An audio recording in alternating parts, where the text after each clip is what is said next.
नामदेव जी महाराज एक दिन कीर्तन कर रहे थे और मंदिर में विराजमान श्री पंडरीनाथ भगवान ठाड़े थे, सबको दर्शन दे रहे थे।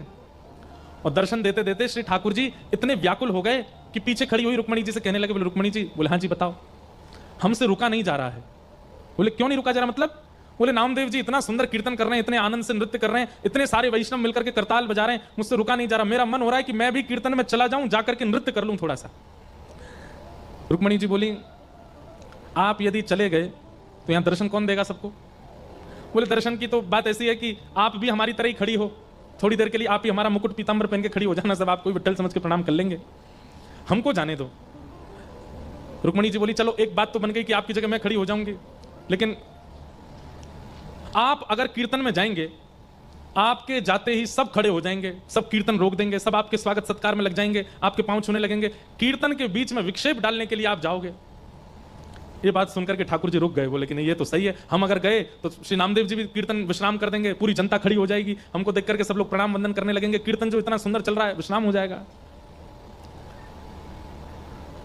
रुक्मणी जी ने जैसे ही देखा कि श्री पंडरीनाथ भगवान थोड़े से मुख मुरझा गया कि कीर्तन में हम नहीं जा पा रहे। हम इस बात को इसलिए बता रहे हैं कि नामदेव जी के शब्द में इतना इतना प्रेम था कि मंदिर में बैठे ठाकुर जी व्याकुल हो रहे थे।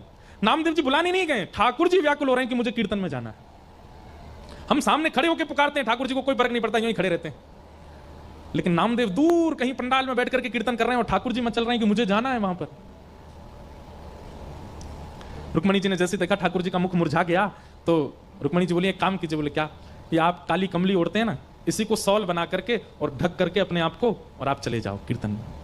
लेकिन सुनिए, क्या पीछे ही खड़े रहिएगा, कहीं आगे मत जाइएगा, एकांत में बिल्कुल जहां कोई ना हो वहां खड़े होकर के कीर्तन सुन लीजिएगा, थोड़ा आनंद लेके आप आ जाओ।